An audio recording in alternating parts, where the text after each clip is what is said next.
खरं तर या गोष्टीची चौकशी झाली पाहिजे. कोट्यवधी रुपये कुठं घातले आणि हे कोणाच्या घशात गेले की कोणाच्या खिशात गेले याकडे प्रशासनानं लक्ष दिलं पाहिजे. याच्या चौकशा झाल्या पाहिजेत. जर कोट्यवधी रुपये जर जालना महानगरपालिकेमध्ये खर्च होत असून जर रस्त्याला जर खड्डे असतील तर याकडे म्हणजे कुणाचं लक्ष नाही का? प्रतिनिधींचं, राजकीय प्रतिनिधींचं लक्ष नाही का?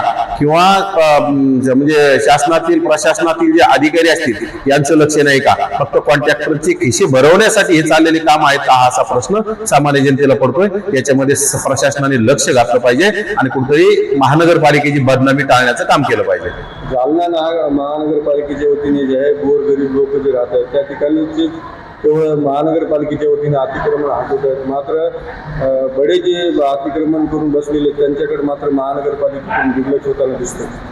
मी महानगरपालिका प्रशासनाला सांगू इच्छितो की तुम्ही गरिबांच्या पाठीशी लागू नका. तुम्हाला अतिक्रमण तोडायची खूप मोठी हौस असेल ना तर तुम्ही इथल्या मोठ्या राजकारण्यांचे सुद्धा भरपूर अतिक्रमण आहेत, त्यांच्या अगोदर तोडून दाखवा. राजकीय वरद असणारे कार्यकर्ते आहेत त्यांचे सुद्धा काही अतिक्रमण आहेत ते तुम्ही तोडून दाखवा. त्यानंतर गरिबांच्या मागे लागा. कारण गरिबांचा कोणी वाली नसतो आणि गरिबांचे जर तुम्ही अतिक्रमण तोडण्याचं काम जर करत असतील तर तुम्हाला न्याय सर्वांना सारखा दिला पाहिजे. फक्त गरिबांच्या डोक्यावर पाय देऊन गरिबांना संपवण्याचं काम या प्रशासनाने नाही केलं पाहिजे. माझी महानगरपालिकेच्या प्रशासनाला पुन्हा कळकळीची विनंती, तुम्ही गरिबांचं अतिक्रमण तोडू नका.